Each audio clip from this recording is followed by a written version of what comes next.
jyewe runaka nagera gute ku bintu Imana yamvuzeho? Intege nke zanjye zirabinyemerera kuhagera? Ubwenge mfite buranyimyemerera kuhagera? Yesu nahabwa icyubahiro. Abo ngendana nabo biranyemerera kuhagera? Iyi misengere nsengamo Imana inyemerera kugerayo? Aya mahitamo nakoze arampa ubushobozi bwo kujyayo? Iki cyerekezo mfite kirampa ubushobozi bwo kugera ku byo nanyazwe? Imana yahabwa icyubahiro. So ndibwira ko abantu benshi muri iyi si mu bintu bimwe byaba bibabaje ubuzima bwabo ni igihe gitakara atabasha kugaruza. Haleluya.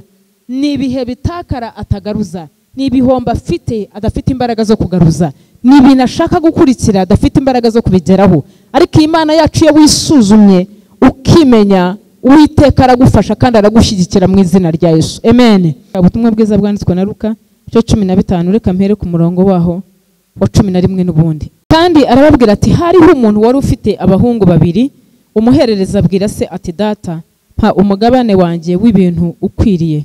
Nuko agabanya amatungo ye. Iminsi mike ishize umuhererezi ateranya ibintu bye byose aragenda ajya mu gihugu cya kure, yayisha ibintu bye ubugoryi bwe. Abimaze byose inzara nyinshi itera muri icyo gihugu, atangira gukena. Aragenda hagwa ku muntu muri icyo gihugu amwoherereza ku gikingi cye kuragira ingurube. Yifuza guhazwa n'ibyo izo ngurube zaryaga, ariko ntiyagira ubimuha. Nuko yisubiyemo ako kantu kitonde. Arunyumva yavuga ngo amina. Nuko yisubiyemo aribwira ati abagaragu ba data ni benshi kandi bahazwa n'imitsima bakayisiga, naho inzara intsinze hano. Reka mpaguruke njye kwa data mubwire ni data nacumuye kuyo mu ijuru no ku maso yawe. Ntibikwiriye kwitwa umwana wawe, mpaka mbe mu bagaragu bawe. Arahaguruka ajya kwa se, agituruka kure se aramubona, aramubabarira, arirukanka, aramuhobera, aramusoma. Uwo mwana aramubwira ati data nacumuye kuyo mu ijuru no mu maso yawe, ntibinkwiriye kwitwa umwana wawe. Ariko se abwira abagaragu bati mwihute muzane vuba umwenda uruta iyindi, mumwambike n'impeta ku rutoki n'inkweto ku birenge, muzane n'ikimasa kibyibushye mu kibage kirye twishime. Kuko uyu mwana wanjye yarapfuye none akaba azutse, yari yarazimiye none dore arabonetse. Nuko batangira kwishima. Komera Yesu amashyi menshi cyane. Oh, hallelujah. Bwira umuntu mwicaranye ngo biracyashoboka kugaruza icyanyazwe cyose. Biracyashoboka ko umunezero wawe ugaruka. Biracyashoboka ko ibyishimo byawe bigaruka. Biracyashoboka ko aho Imana igushaka uhagera. Mu izina rya Yesu Kristo byacire. Amen. Hallelujah. Igihe cyose umwana w'umuntu ajya akora amakosa, igihe cyose umuntu ntaba perfect. Uyu mwana yarabyutse yisanga mu rugo nta kintu na kimwe abuze, ariko umunsi umwe akora amahitamo. Imana yaduhaye amahitamo, hitamo bibi ukagenda, uhitamo byiza ukabaho.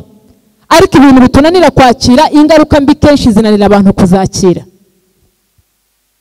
Umwaka utaha Yesu ahabwe icyubahiro.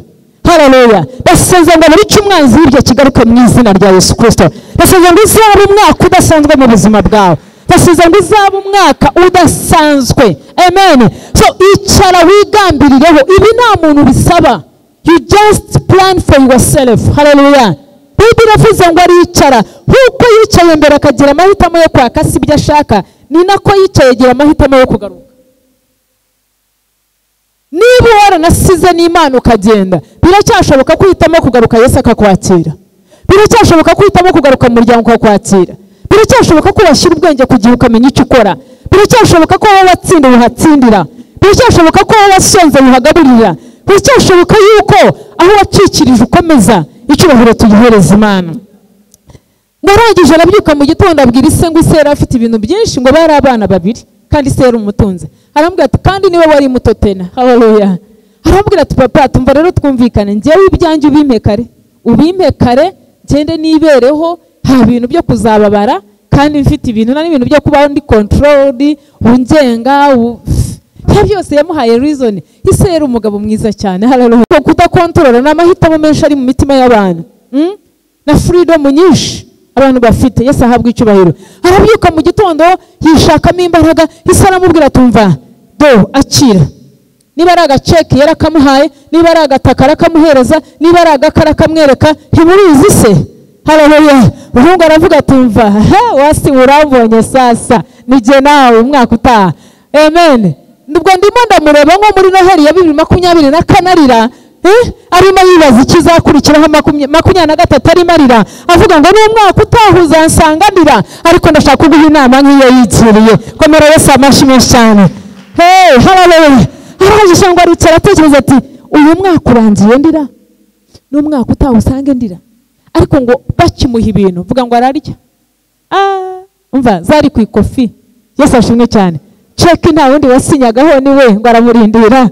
Haleluya. Habamo kontrolaga papa yari atakibirimo. Niba ari akabari yarazinyweye, niba ari ukubyina yarabyinnye, niba ari ugusohoka yarasohotse, ndagira ngo nawe wibaze nyine papa adahari ibintu mujya mukora. Icyubahiro tugihereza Imana. Wibaze ubuzima Yesu atarimo, nta accountability, nta muntu uri bukubaza report y'ubuzima bwawe. Wibaze utikontrole atari Imana nakuruka k'Imana wagarukira hehe? Yesu nahabwa icyubahiro. Umwana arazirya ngo arahaguruka ajya mu gihugu cya kure. Birashoboka ko utajya mu Burayi, birashoboka ko waguma no mu Rwanda, ariko ukaba kure y'Imana, kure y'amasezerano, kure y'uburinzi, kure y'ubutabazi, kure y'ibyiza. Arahaguruka ajya kure aho papa atazamenya amakuru. Amen. Hari abantu bari muri iyi si ariko batuye kure y'information y'Imana, batuye kure y'ijisho ry'Uwiteka, batuye kure y'amahitamo y'Imana, batuye kure y'umugambi w'Imana ku buzima bwabo. Ariko mu izina rya Yesu Kristo nasenze ngo Imana igiriye abandi neza, nabikugiriye neza niba wicaye aha, nabikugiriye neza niba urikirana, nabikugiriye neza niba turi kumwe mu izina ry'Umwami wacu Yesu Kristo. Amen. Haleluya. Arya niba byita ambiance yaraziriye. Njya nicara nkareba uyu mwana ahantu hareba afite account iremereye, hareba afite ikizu kirike, hareba ari mu kibanza ntawe umubwira, hareba ari ahantu ntawe umukontorora. Avuga uyu mwana yari ubuzima, ariko uko yaryaga niko yasubiraga inyuma. Haleluya. Ngo Bibiliya iravuze ngo abyayisha ubugoryi bwe. Nta wundi muntu. Buriya reka nkubwire, nibyo kuko hari abantu bajya bivanga mu buzima bw'umuntu bakabwangiza pe. Wari ufite ingamba nziza, Satani akavuga ngo reka tumuteze inyatsi, tumuteze ibyo bintu byose. Nyine imiryango imwe igira ibintu by'abarozi n'ibiki, ariko despite of that ubuzima bw'abantu benshi bwangijwe n'amahitamo yabwo. Ubuzima bw'abantu benshi percentage nini yangijwe n'amahitamo bikorera ku giti cyabo. Nubwo hari abagome bashobora kukwangiriza ubuzima, kuko indwara nta muntu yitegura. Kubyuka mu gitondo umuntu akagutega ikintu runaka nta muntu bitegura, ariko hari n'ibisasa abantu bitegeye ku giti cyabo. Yesu nahabwa icyo uyu mwana rero yarakitegeye. Amen. Arasohoka. Bibiliya iravuze ngo yayisha ibintu ubugoryi bwe, arabirya. Avuga ngo arabirya birashira, kandi nta kintu yazigamye. Kwa se ise yafashe parisera yigabanyamo, vuga ngo birashira. Dore akaga rero bishize n'inzara iratera. Vuga ngo haza crise, hateramo corona. Ngoyiwe. Yesu nahabwa icyubahiro. Birashira. Ubwo niba yari imodoka yaguze abura ya essence ijya kuri station, niba ari gato yakodesheje abura amafaranga yishyura. Vuga ngo birashira. Abura ibiryo, ngo ashaka umukire wo muri icyo gihugu ngo muhe akazi, ngo nawe aramubwira ngo genda ujye mu kiraro cyanjye ngo ahantu habe ingurube, ngo ujye ungaburira ingurube zanjye. Ibiryo bamuhaga kujya kugaburira ingurube nibyo uyu mwana yaryaga. Yesu ahabwa icyubahiro.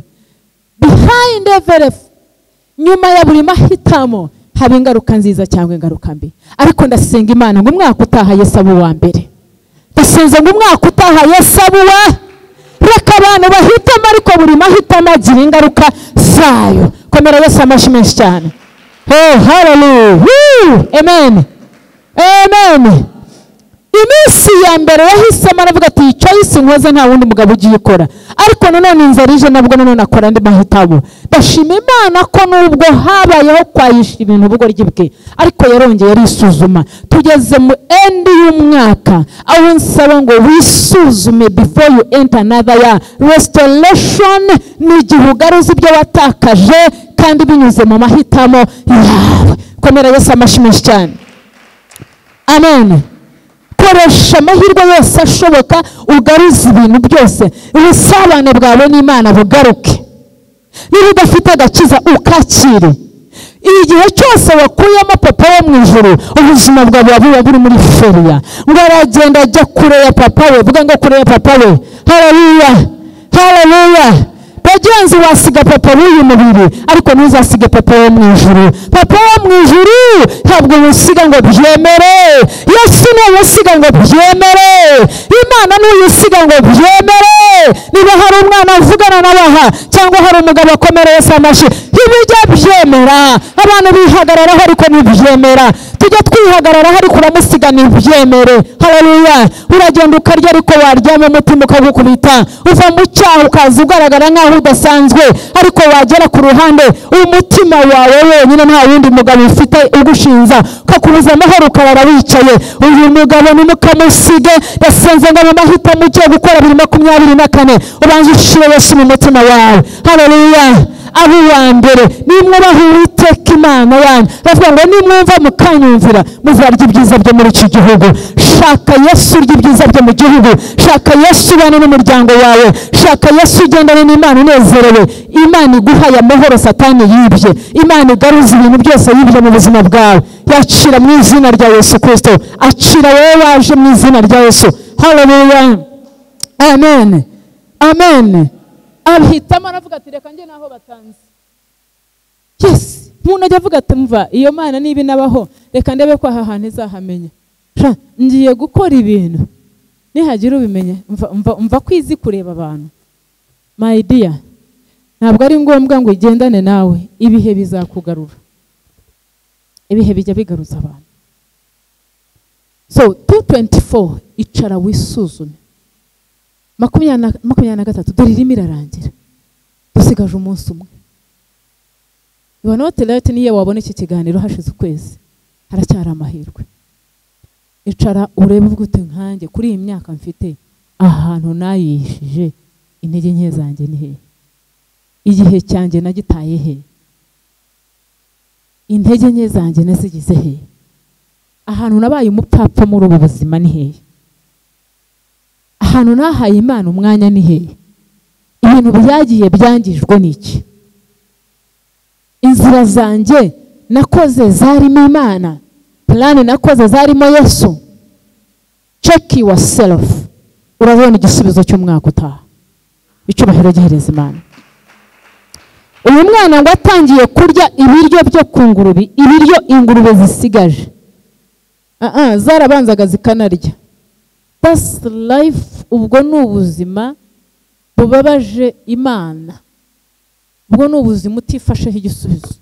Mbwira abantu badukurikiranye, ubuzima bwose wabunyuramo bifite positive results and negative results, ariko ibintu byose biterwa n'amahitamo ukora. Imana acabwa icyubahiro. Kubabara kw'igihe kirekire n'urizatinga gushaka umunezero Imana irawuguha. Point 1, banza ushaka Imana.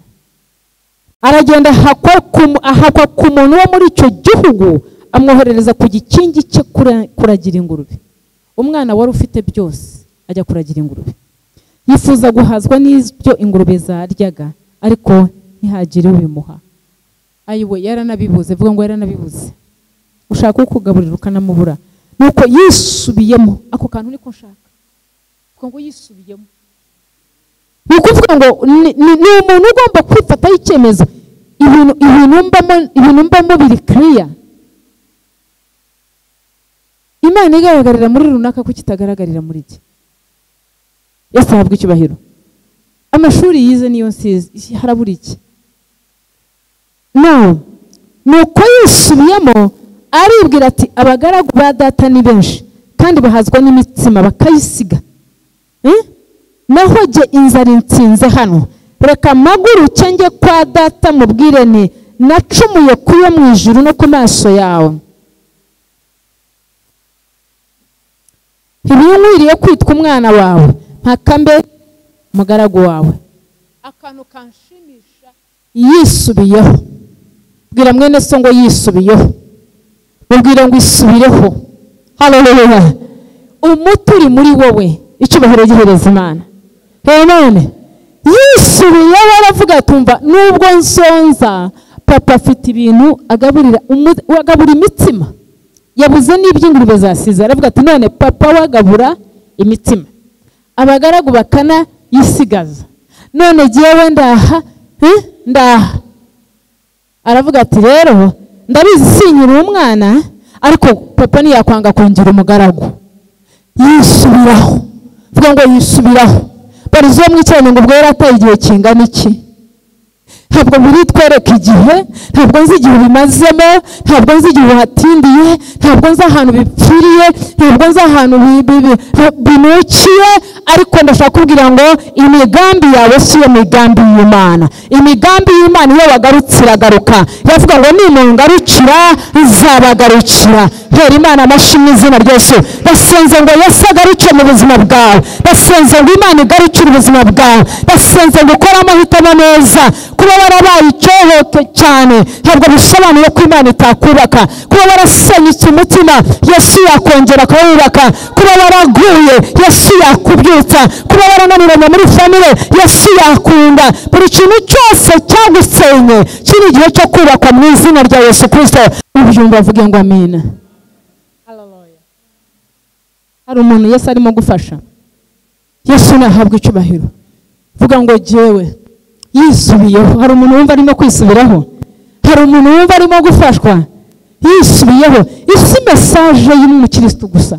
N'abashumba twisubiyeho, n'imiryango twisubiyeho, n'abapapa mungo mwisubiyeho, n'abamama mungo mwisubiyeho, n'abakristo mwisubiyeho. Hari ibintu Imana yakora mu buzima butandukanye mu izina rya Yesu Kristo. Buri muntu wese ahatinze ntabwo cyakabaye ari ikibazo, ahubwo ugize amahirwe wabimenya ko watinze. Kuko umenya ko watinze wakwishakamo imbaraga zo kwihuta. Hera Imana amashyi mu izina rya Yesu. Yigira inama ngo yisubiyeho, yigira inama aravuga ati ariko ubu iyi nzara insinze aha ni koko byarashize, ariko papa hari ibintu agifite. Reka ndabizi sinzitwa umwana, nzitwa umugaragu, ariko niburana iki? Haleluya. Nibura ubwo abandi barangije primaire barashaka gutangira primaire. Haleluya. Imyaka yo kwiga yarayirengeje ariko aracyashaka kwiga. Niburana iki? Haleluya.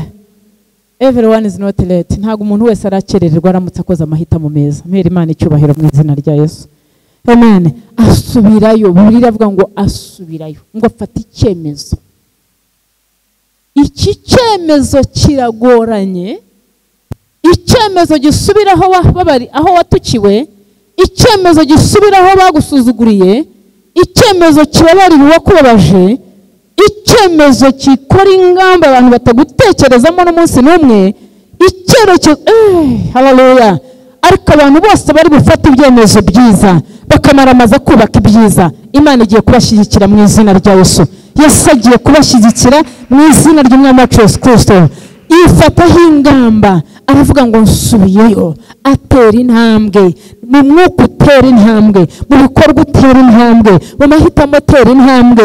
Idekarare mu itorero uvuga uti ndakijijwe. Nubwo muza ari igihe wiba, nubwo muza ari igihe gisambo cy'umudugudu, nubwo muza ari igihe utera inzugi, ariko maze gufata icyemezo. Niba Yesu ari umwami, nanjye ararokora umutima wanjye n'ubugingo, kandi arama focus n'icyerekezo. Ndavuga ngo wifate n'icyerekezo, ndavuga ngo wifate n'icyemezo. Birambwira aramubwira ngo uyu mwana afata icyemezo bene data gusubira kwa so wambaye ubusa, gusubira imeze nk'akagegera kandi aheruka yaraguhaye ibintu.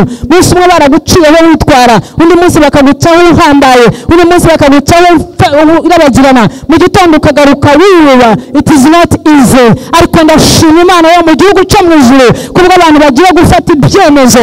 Imana igiye kubashyigikira. Haleluya, amen. Yesu nashimwe cyane. Arangije ngo akimara gufata icyemezo atera intambwe. Vuga ngo atera intambwe. Tera intambwe. Tera intambwe ugende.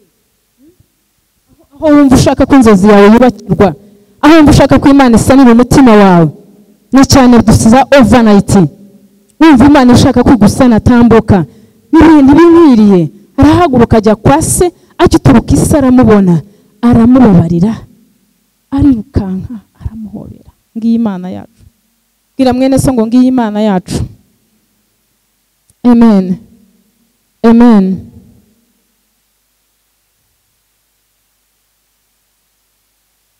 Hari amahirwe menshi. Icyambere mbanza kukubwira, nta muntu ukora feri yabishaka. Nta muntu ugira ikintu atakaza agishaka mu buzima. Icyo cyo ntuzitera icyuma.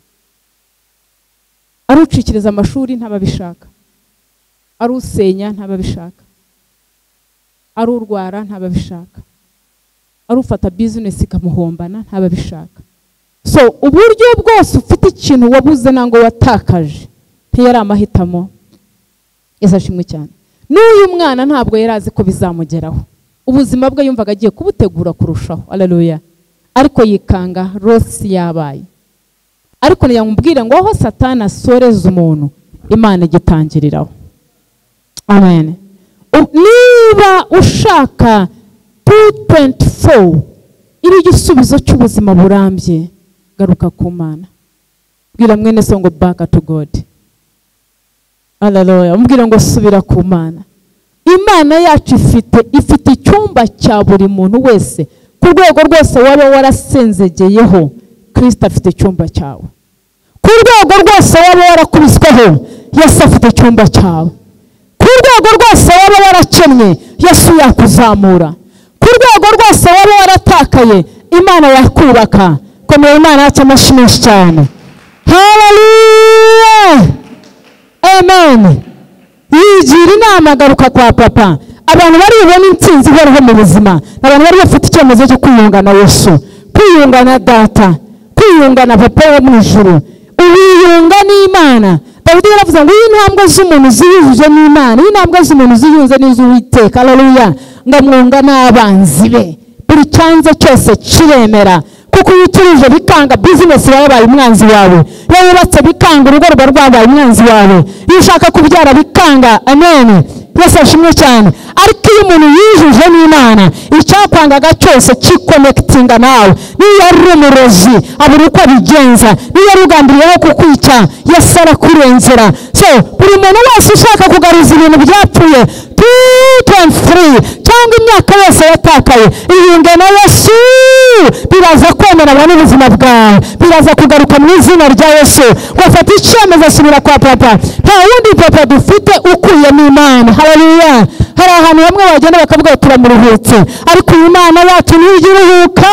Umuntu yaremye atarahindukira, nidasinzira, nidahunikira, nitaryama, kugeza ineza yayo igeze ku muntu wese. Amen. Ndasenze ngo ufate icyemezo cyo kugarukira Yesu, umugarukire wishimye.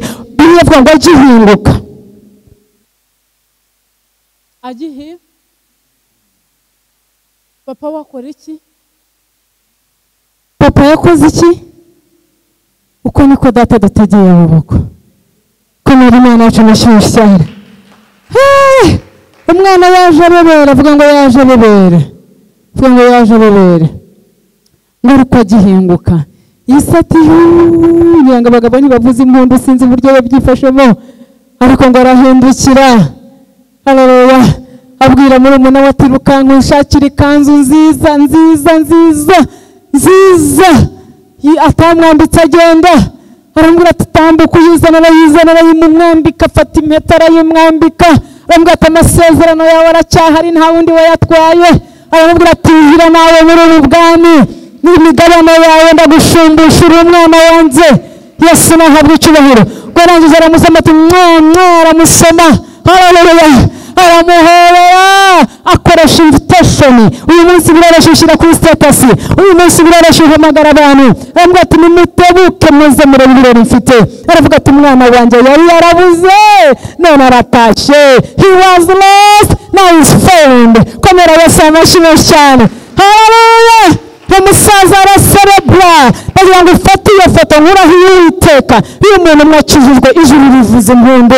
Mwisi ntituzi kubimenya. Hano ntituzi kubimenya. Ariko buri umunyabyaha akijijwe mu ijuru impundu ziravuga. Ndasenze ngo muri uyu mwaka impundu zawe zivuge. Ndasenze ngo muri uyu mwaka ikanzu yawe yambikwe. Ndasenze ngo muri uyu mwaka impeta yawe isubizweho. Ndasenze ngo muri uyu mwaka favor yawe ize. Haleluya. Niwibuka aho Satani yagushinguye, kuko birashoboka ko yakuraza ya mu gitondo bagasanga bazutse. Amen. Cyane nibwira abantu bamwe bagiye bavuga amakuru ya Yesu yuko ari mumva. Abandi baje kumureba ku wa mbere basanga imvira arangaye. Hari abazazi kwezi kwa kabiri basanga atari wewe. Hari abazazi kwa gatatu basanga byarahindutse. Hari abazaza mu kwa kane bagutangarire. Hari n'abazahurira mu rusengero bakuyoberwe. Basenze ngo Imana yo mu gihugu cyo mu ijuru ihindure formulaire y'ubuzima bwawe. Tambuka waciye Yesu, jya mu nzu y'Imana, shaka ahantu usoreza kandi vuba wakiriye Yesu mu isi y'amasezerano. Urataha imyenda abantu batabona, ariko Imana nukomeza kuyegera igiye kumanifestinga, igiye kugaragarira mu buzima bwawe mu izina rya Yesu Kristo. Komera Yesu amashimwe cyane.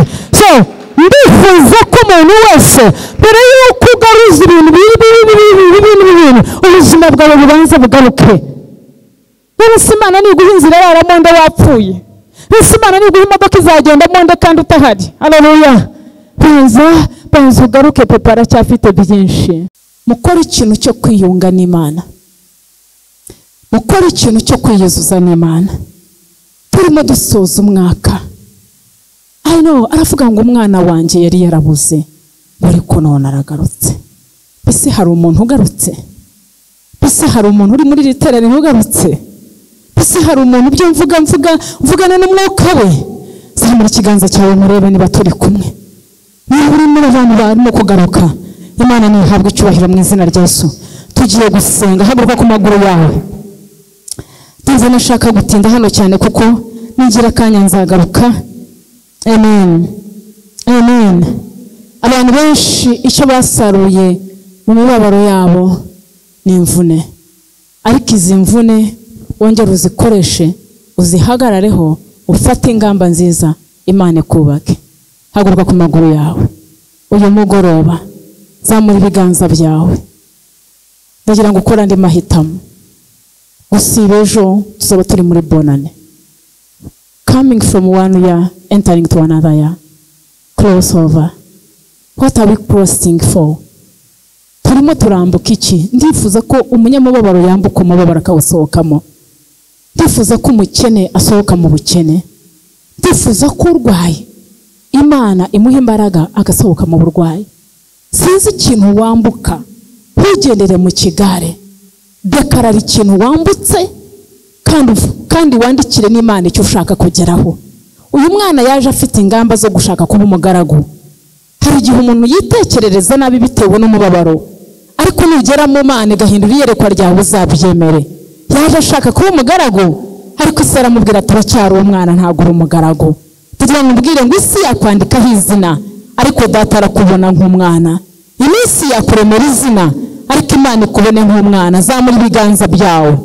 Subiramo aya magambo. Mwami Yesu, mvuga cyane, Mwami Yesu, mpagaze imbere y'amaso yawe, nkimara kumva ijambo ryawe, umutima wanjye uremwe n'ibyiringiro.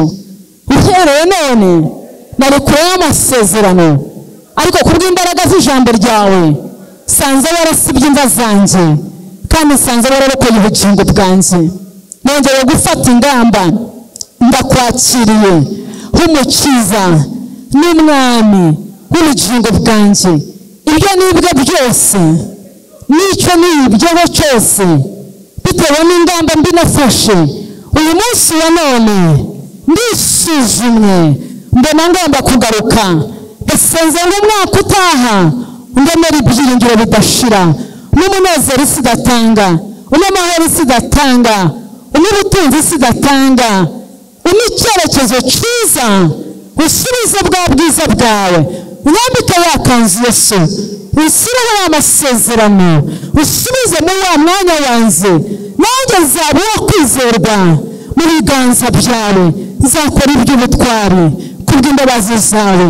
Ndagushimiye ko unyakiriye mu izina rya Yesu Kristo, umwana w'Imana muzima. Komera Imana yacu amashyi menshi cyane. Yesu abahe umugisha. Haleluya, haleluya. Reka tuvuze haleluya nibura y'imbaraga. Haleluya. Ku cyumweru tuzaterana mu gitondo,